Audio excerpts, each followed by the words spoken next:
Dear students, मैं पीयूष कुमार त्रिपाठी स्वागत करता हूं आप सभी का अपने YouTube channel SCS EDU point पर। तो आज हम लोग अध्याय 4 कृषि का अगला टॉपिक शुरू करने वाले हैं, जिसमें आपको जानने को मिलेगा भारतीय कृषि के प्रकार और भारत में पाई जाने वाली फसलों के प्रकार। तो चलिए आज की क्लास हम लोग शुरू करते हैं। क्लास शुरू करने से पहले मैं बता देता हूं कि अगर आपको वीडियो में टेक्स्ट दिखने में प्रॉब्लम होती है तो आप अपनी वीडियो का PS 360 या उससे ऊपर कर लिया करिए, जिससे आपको इमेज क्लियर दिखेगी। ठीक है, तो चलिए आज की क्लास हम लोग शुरू करते हैं।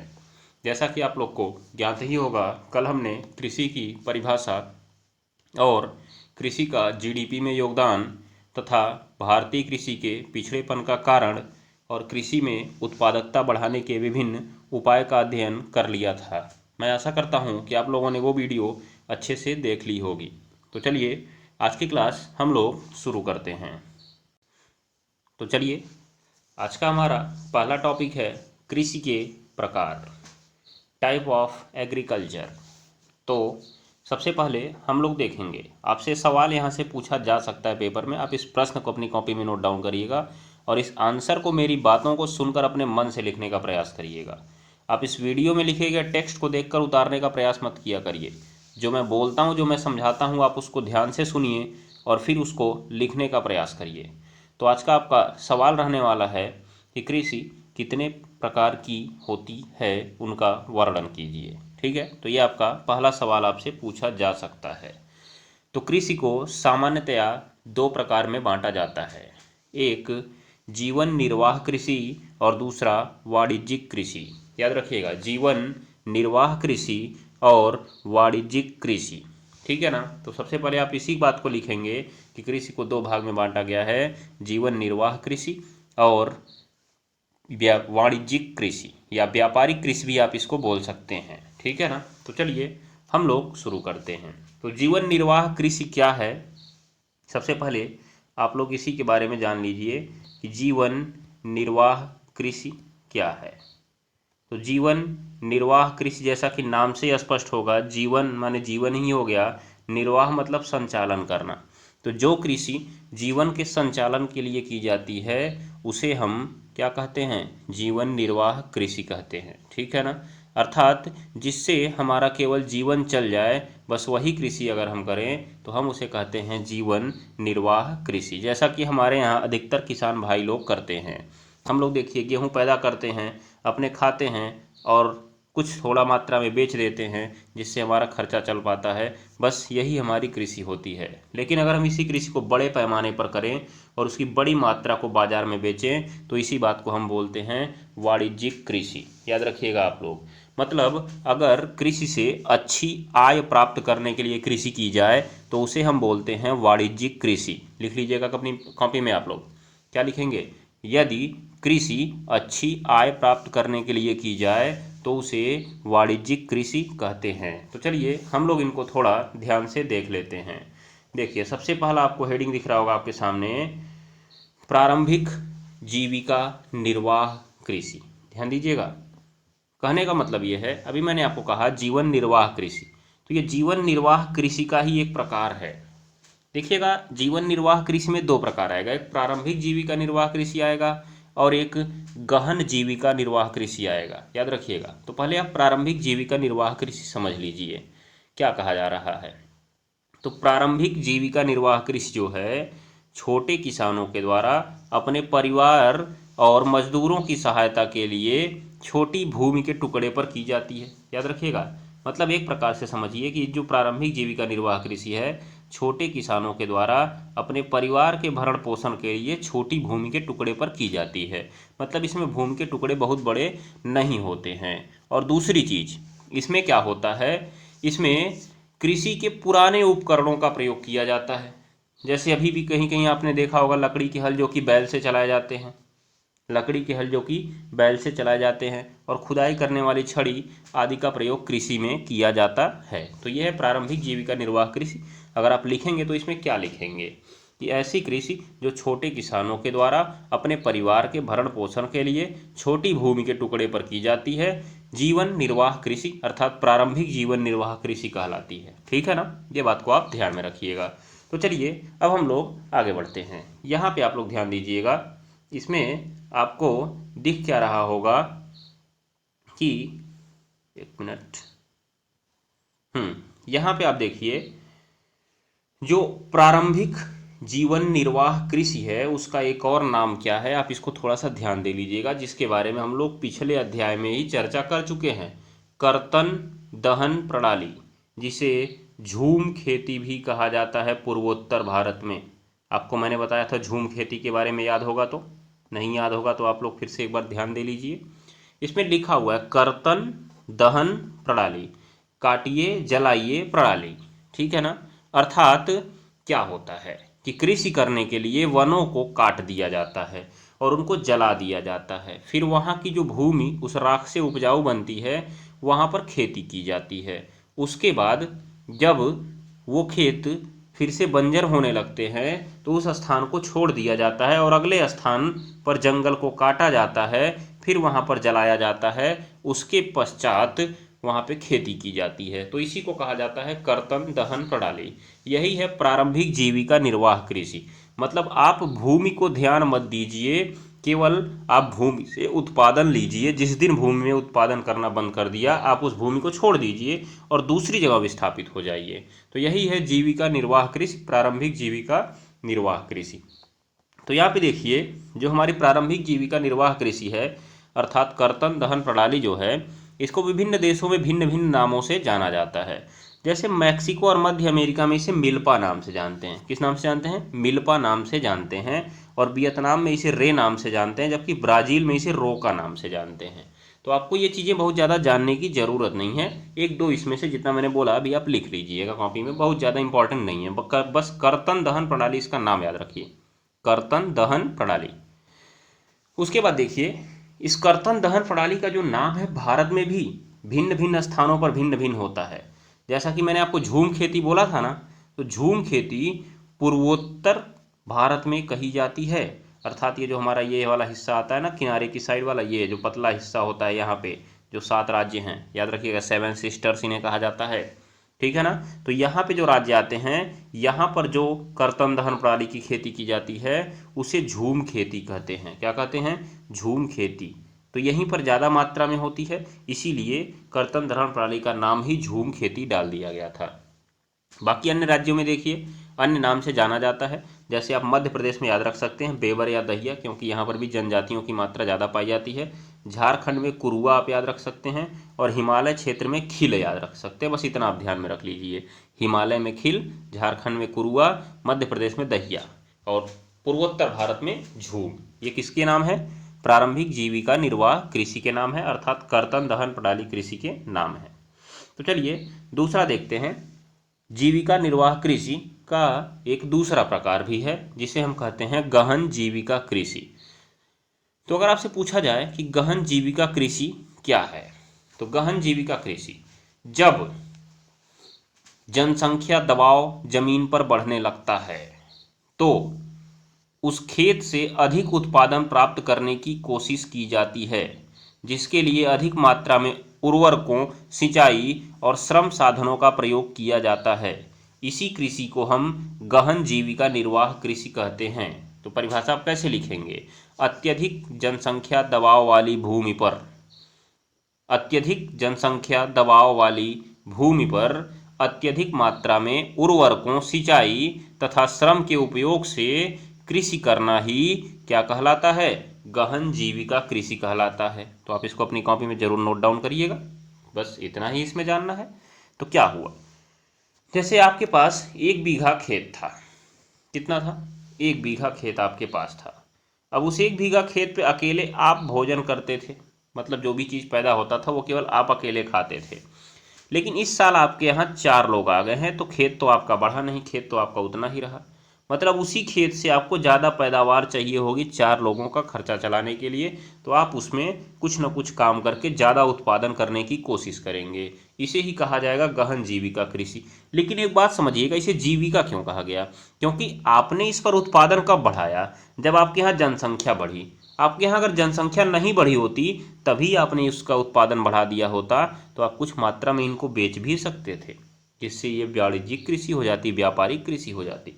लेकिन ऐसा हुआ नहीं, ये बात को आप ध्यान में रख लीजिएगा। चलिए अब हम आते हैं वाणिज्यिक कृषि पर। वाणिज्यिक कृषि, तो वाणिज्यिक कृषि क्या है? वाणिज्यिक कृषि क्या है?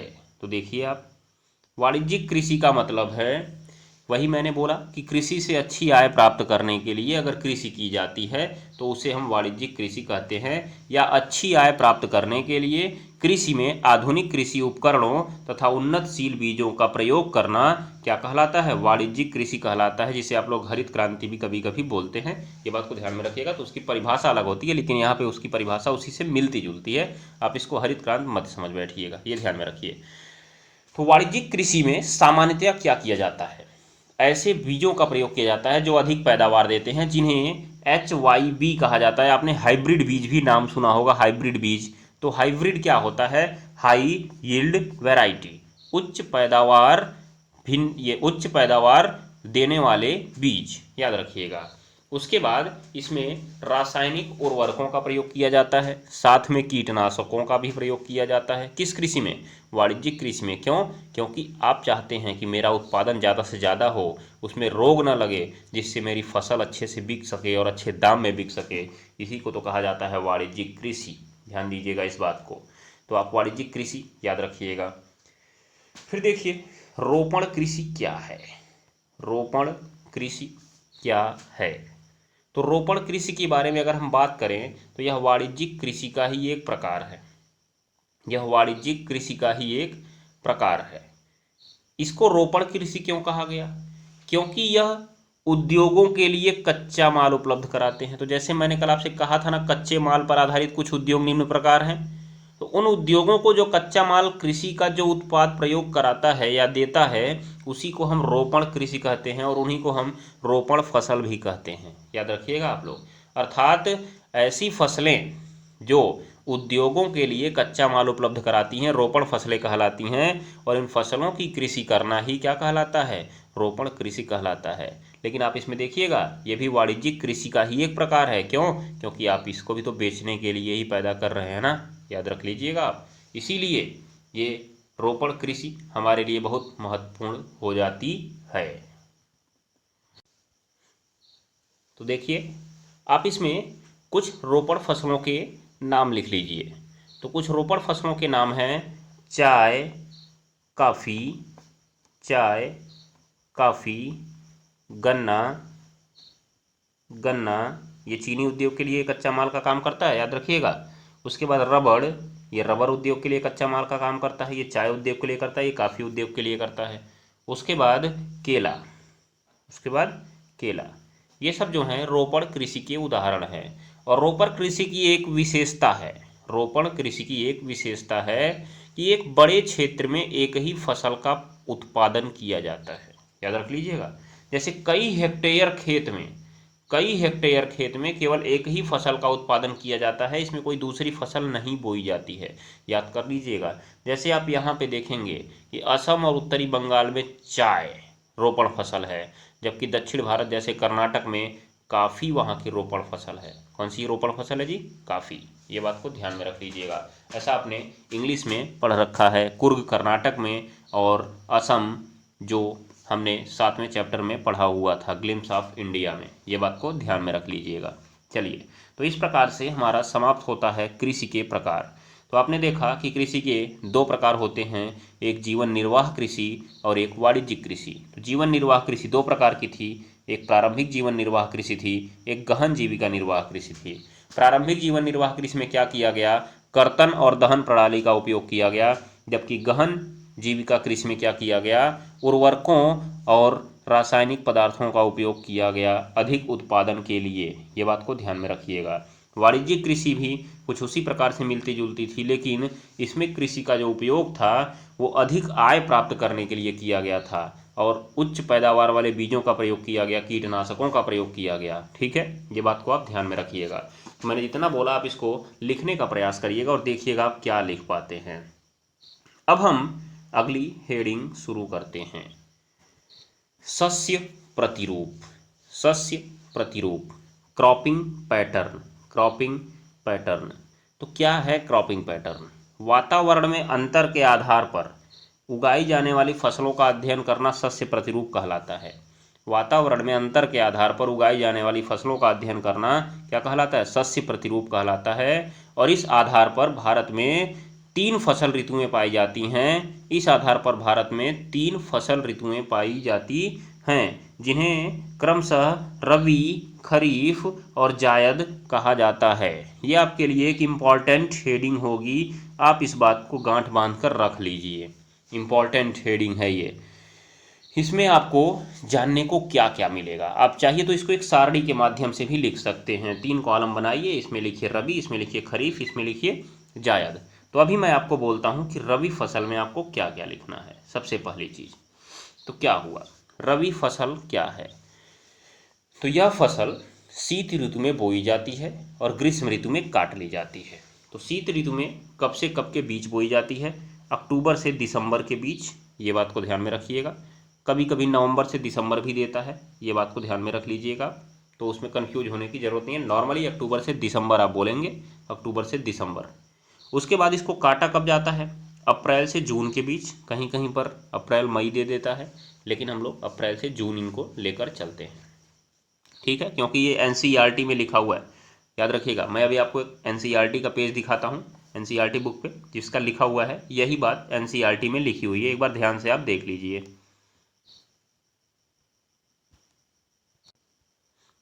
तो देखिए, जैसा कि आपको दिख रहा होगा कि यह एक एनसीईआरटी किताब का पेज है, जिस पे लिखा हुआ है, यहाँ पर देखिए सस्य प्रारूप, और इसमें आप ध्यान से देखिए लिखा हुआ है, यहाँ पर कहाँ लिखा हुआ है ये आप ध्यान से देखिएगा। थोड़ा सा टेक्स्ट इसका खराब है, लेकिन यहाँ पे आप देखने का प्रयास करिए।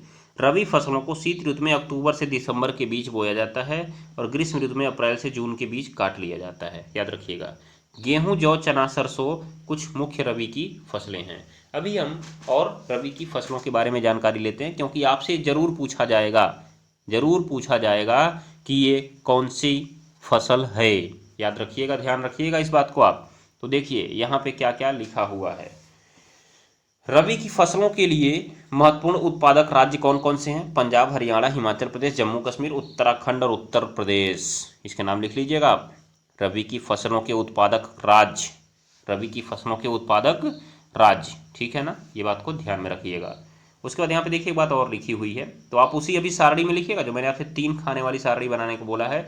रबी वाले में लिखिए, क्या लिखेंगे आप कि बुआई का समय अक्टूबर से दिसंबर, कटाई का समय अप्रैल से जून, अप्रैल से जून, ये बात को ध्यान में रखिएगा। बुआई का समय शीत ऋतु, कटाई का समय ग्रीष्म ऋतु, ठीक है, ध्यान में रखिए। उसके नीचे आप लिखिएगा उत्पादक राज्य, उसके नीचे आप लिखिएगा उत्पादक राज्य कौन कौन से हैं? हिमाचल प्रदेश, पंजाब, हरियाणा, जम्मू कश्मीर, उत्तराखंड, उत्तर प्रदेश, ठीक है ना, ये बात को ध्यान में रखिएगा। चलिए, उसके बाद देखिए, रबी के बाद आती है खरीफ की फसल। रबी के बाद आती है खरीफ की फसल। एक बार आप इसमें देख लीजिए, तब हम चलते हैं वहाँ पर अपनी किताब पर, ठीक है। देख लीजिए, खरीफ की फसलें जो हैं मानसून के आगमन के साथ बोई जाती हैं। तो दूसरे कॉलम में आप लिखिएगा बुआई का समय मानसून, बुआई का समय मानसून कब? जून से जुलाई। बुआई का समय मानसून जून से लेकर जुलाई तक, याद रखिएगा। उसके बाद कटाई का समय, कटाई का समय शीत ऋतु का प्रारंभ सितंबर से अक्टूबर, शीत ऋतु का प्रारंभ सितंबर से अक्टूबर, इसको आप लिख लीजिएगा, ठीक है ना। और इसमें आने वाली प्रमुख फसलें कौन कौन सी हैं? इंपॉर्टेंट लिख लीजिएगा, वेरी वेरी इंपॉर्टेंट आपके लिए, वेरी वेरी इंपॉर्टेंट। चावल, मक्का, ज्वार, बाजरा, तूर, मूंग, उड़द, कपास, जूट, मूंगफली, सोयाबीन, जूट, मूंगफली, सोयाबीन, ये आते हैं आपके किस ऋतु में? किस ऋतु में आते हैं? खरीफ ऋतु में आते हैं, याद रखिएगा। एक बार फिर सुन लीजिए, चावल, मक्का, ज्वार, बाजरा, तूर, तूर जिसे अरहर कहा जाता है।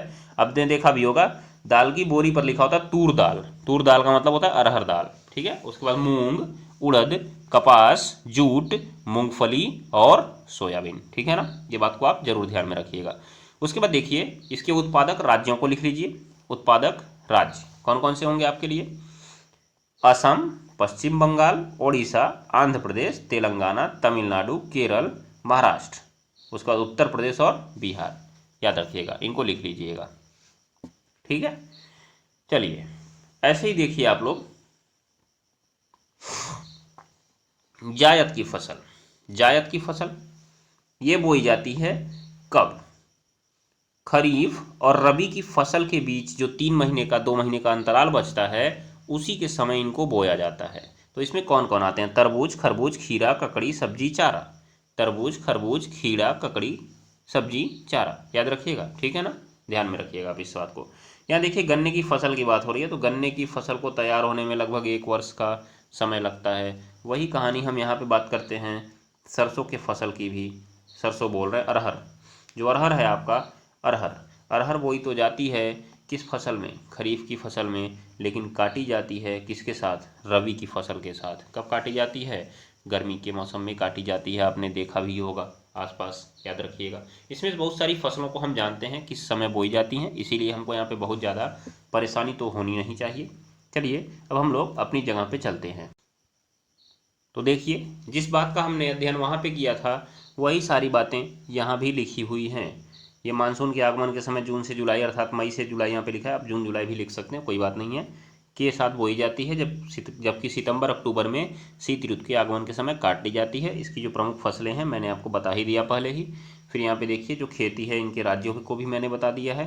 फिर नीचे आप अगर जायद की फसल देखेंगे तो जायद की फसल वही चीज़ लिखा हुआ है। ठीक है ना, ये बात को आप ध्यान में रख लीजिएगा। चलिए अब हम लोग यहाँ पे देख लेते हैं कुछ प्रमुख रबी, खरीफ और जायद की फसलों के नाम, याद रख लीजिएगा।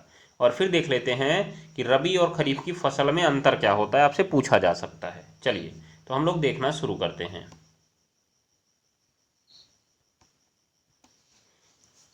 तो चलिए आप ध्यान दीजिए, जैसा कि यहाँ पे लिखा हुआ है रबी की फसलें, जिसे शीत ऋतु की फसल भी कहा जाता है। तो रबी की फसलों की जो बुआई है सामान्यतः अक्टूबर से नवंबर के महीने में, अर्थात अक्टूबर से दिसंबर के महीने। जैसे अभी आप अपने यहाँ ही देख लीजिए, दिसंबर शुरू हो गया है लेकिन गेहूं बोया नहीं गया है, इसका मतलब दिसंबर तक इसको बोया जा सकता है, परंतु अब ये लेट हो रहा है, नवंबर तक इसको बो देना चाहिए और अप्रैल से मई तक इसकी कटाई हो जाती है। ये बात को आप ध्यान में रख लीजिएगा। उसके बाद इसकी जो प्रमुख फसलें हैं, गेहूँ है, जौ है, चना है, सरसों है, मटर है, बरसीन है। बरसीन, बरसीन जो गायों के चारे के लिए प्रयोग होता है। रिजका है, हरा चारा है, मसूर है, आलू है, राई है, तंबाकू है, लाही है, जई है, अलसी है, सूरजमुखी है। आप इनको लिख लीजिएगा अपनी कॉपी में, जितना आपको याद हो याद कर लीजिएगा। इसमें से इम्पॉर्टेंट आपको बहुत सारी चीज़ें याद भी होती हैं। जैसे देखिए अभी आलू बोया जा रहा है, तो इसका मतलब ठंडी में ही बोया जा रहा है, तो रबी का ही होगा, याद रखिएगा।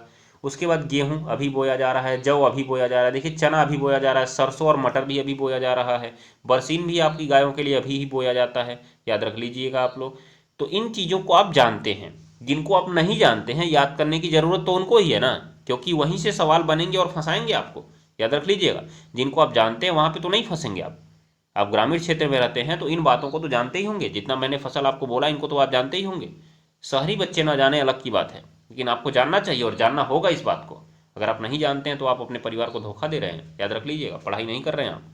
चलिए तो देखिए क्या कहा गया, इनकी बुआई के समय अधिक तापमान कम तापमान की आवश्यकता होती है, परंतु कटाई के लिए अर्थात फसल पकते समय वातावरण थोड़ा गर्म होना चाहिए और शुष्क होना चाहिए, इसीलिए तो इन्हें गर्मी के मौसम में काटा जाता है। ठीक है ना, ये बात को आप ध्यान में रख लीजिएगा।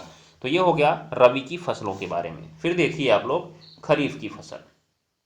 खरीफ की फसल तो देखिए क्या लिखा हुआ है, जून से जुलाई के बीच अर्थात वही मई से जुलाई के बीच बोई जाती है। इन फसलों को खरीफ की फसल कहते हैं। इसे ही मानसून के आगमन का समय भी कहा जाता है, क्योंकि मानसून की शुरुआत इसी समय होती है।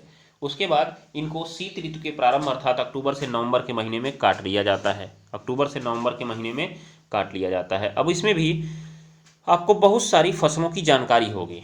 जैसे आप देखिएगा क्या, जो धान होता है, धान जुलाई के महीने में बोया जाता है। जो आपका उड़द और मूंग होता है वो जून के महीने में बोया जाता है, इसीलिए उसको इसी क्षेत्र में रखा जाता है। फिर देखिए आपका जो बाजरा है, मक्का है, ज्वार बाजरा आपके यहाँ जो बड़ा बड़ा होता है, जिसे आप चरी भी कहते हैं कुछ लोग, उसी टाइप का होता है ये, ध्यान में रखिएगा। तो ज्वार हो गया, बाजरा हो गया, मक्का हो गया। उसके बाद ये आपका हो गया अरहर, अरहर हो गया आपका। फिर गन्ना, सोयाबीन, भिंडी, तिल, ग्वार, जूट और सनई। ठीक है ना, ये बात को आप ध्यान में रख लीजिएगा। तो सनई, जूट ये एक ही तरह के होते हैं, इनसे रस्सियाँ बनाई जाती हैं। और ढैंचा जो होता है, ढैंचा खाद का कार्य करता है। किसका कार्य करता है? खाद का। इसको बोया जाता है यही जुलाई के महीने में, और 1-2 महीने बाद जब धान का सीजन आने वाला होता है तो इसको खेत में ही जोत दिया जाता है, जिससे ये बढ़िया खाद का काम करता है। ये बात को आप ध्यान में रख लीजिएगा। तो ये कुछ फसलें हैं जिनको आप लिख लेंगे। इनके बारे में कुछ के बारे में आप जानते होंगे, जैसे धान के बारे में जानते हैं, ज्वार, बाजरा, मक्का के। अभी आपने मक्का देखा बारिश के मौसम में बिक रहा था आपके मार्केट में। उसके बाद बाजरा और ज्वार भी इसी समय बोया जाता है, जिसे चरी के नाम से बड़ा बड़ा जाना जाता है, याद रखिएगा। फिर उसके बाद आप देखिएगा इसमें कपास, कपास भी आता है इसी में। और कपास आपको मालूम ही होगा महाराष्ट्र और गुजरात में बोया जाता है, काली मिट्टी की एक फसल है, आप इसको याद रखिएगा। कपास किस राज्य में ज़्यादा मात्रा में बोया जाता है? गुजरात और महाराष्ट्र। ठीक है ना, ये भी मैंने आपको पहले बता रखा है। तो चलिए अब हम लोग आगे देखते हैं। इसमें आप लोग को ये सब चीज़ें देखनी होंगी, इनको आप लिख लीजिएगा। तो जायद की फसल एक बार देख लीजिए। जायद की फसल, इसमें तो बहुत ज़्यादा कुछ है नहीं। देखिए क्या है, खीरा, तरबूज, ककड़ी, खरबूजा। खीरा, तरबूज, ककड़ी, खरबूजा। उसके बाद सूरजमुखी, मूंग, उड़द इस कंडीशन में भी आती है, क्योंकि इनको बोया उसी समय जाता है, मई जून के महीने में ही, और जुलाई तक काट लिया जाता है। ये बात को आप ध्यान में रख लीजिएगा। तो यहाँ पे दोनों एक में आ सकती हैं और आपको कंफ्यूज कर सकती हैं, लेकिन अगर आपसे पूछा जाए कि किसकी फसल है तो आप लोग लगाएंगे खरीफ की फसल। ठीक है ना, याद रखिएगा। कौन सी फसल लगाएंगे आप लोग? खरीफ की फसल लगाएंगे। तो इस प्रकार से हमने देख लिया भारत में सस्य प्रतिरूप, सस्य प्रतिरूप अर्थात क्रॉपिंग पैटर्न के बारे में 3 है। उसके बाद देखिए हमारे पास कुछ फसलें ऐसी होती हैं जिन्हें समय के आधार पर बांटा गया है। किसके आधार पर बांटा गया है? समय के आधार पर। देखिए जीवन चक्र के आधार पर फसलों को 3 भाग में बांटा गया है। आपके लिए जरूरी है नहीं, देख लीजिए, 1 वर्षीय, द्विवर्षीय और बहुवर्षीय। ठीक है ना, तो ऐसी फसलें जिनका जीवन चक्र 1 वर्ष या उससे कम समय में पूरा हो जाता है उन्हें हम 1 वर्षीय फसलें कहते हैं। हमारे यहाँ की जो लगभग फसलें हैं वो 1 वर्षीय फसलें ही होती हैं। परंतु कुछ ऐसी फसलें होती हैं जिनका जीवन चक्र 2 साल तक होता है, जिनका जीवन चक्र 2 साल तक होता है, याद रखिएगा। जैसे आप देख लीजिए गन्ना और चुकंदर।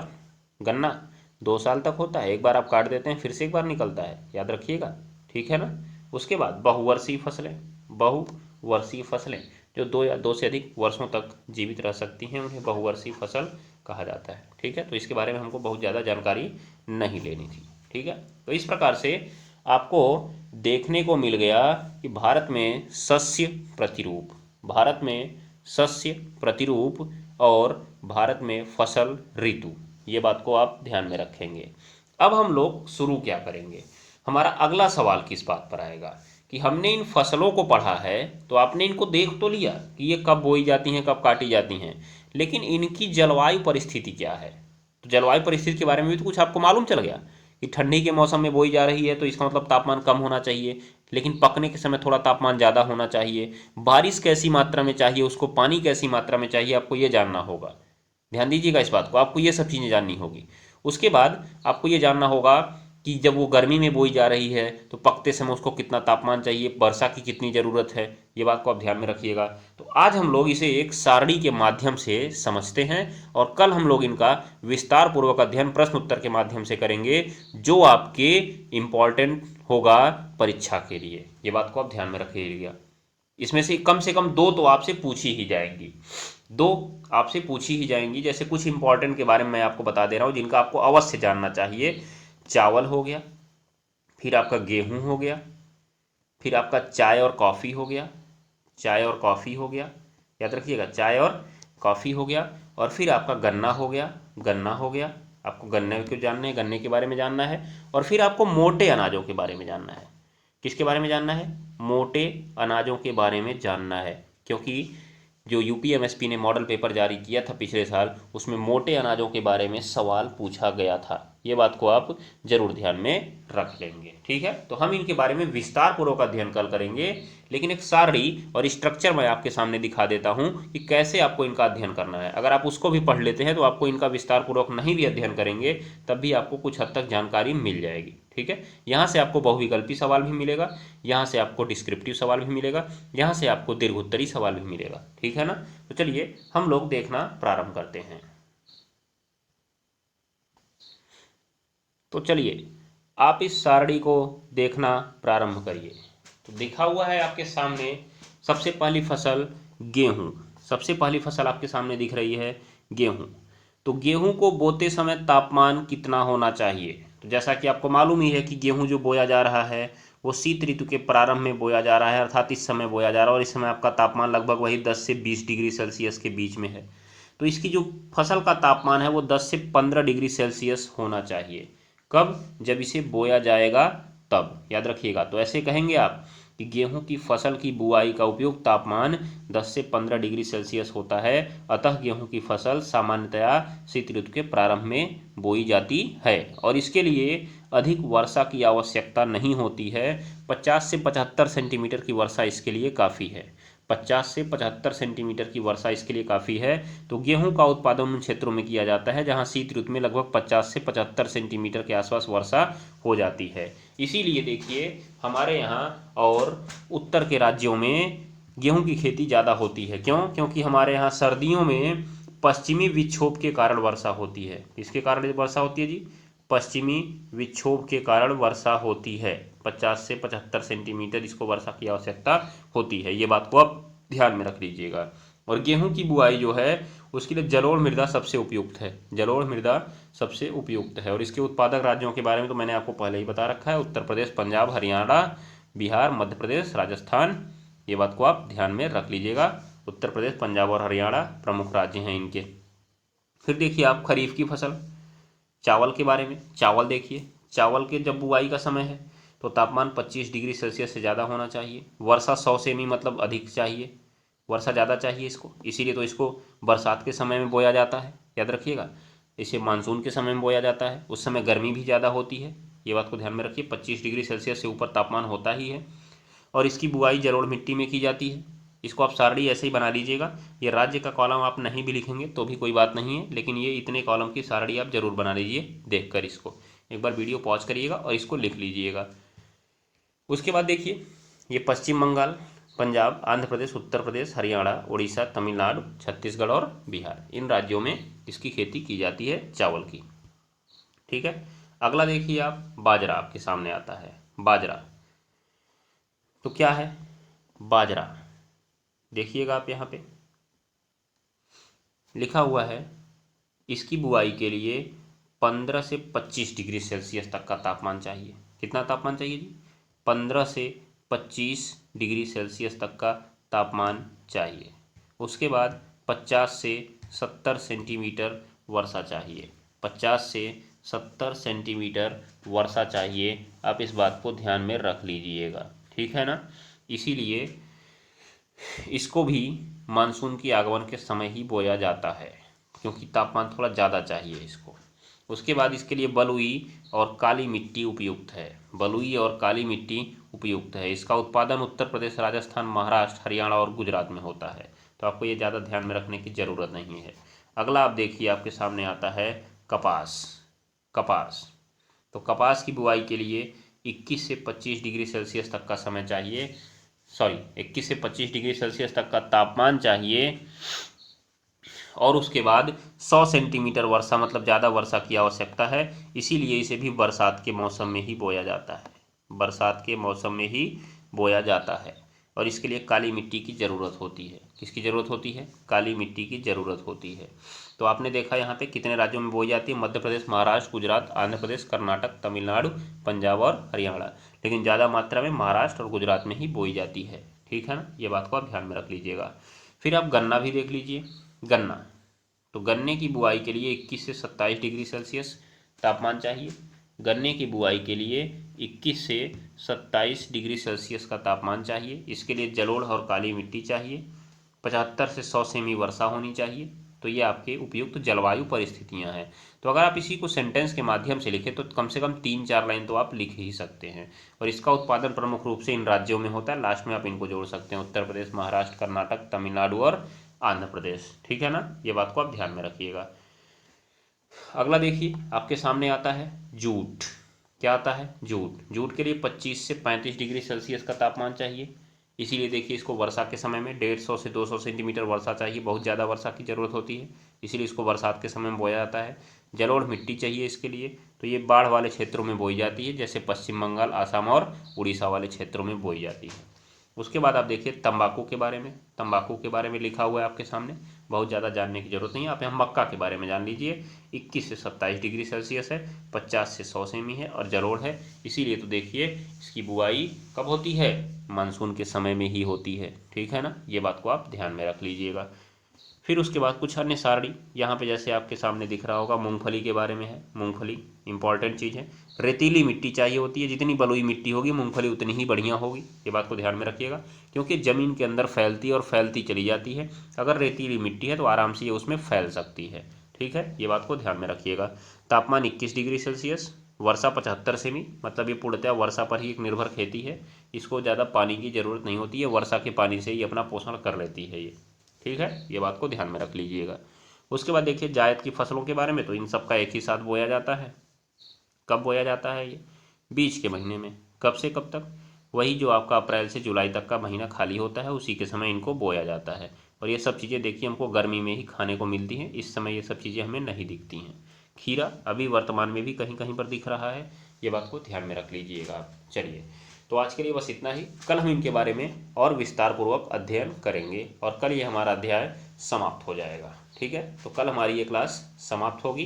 तब तक आज आप लोग इसका बढ़िया से अध्ययन करिए और अपनी तैयारी को आगे बढ़ाते रहिए। ठीक है, ये बात को ध्यान में रखिएगा। नमस्कार, टाटा, गुड बाय।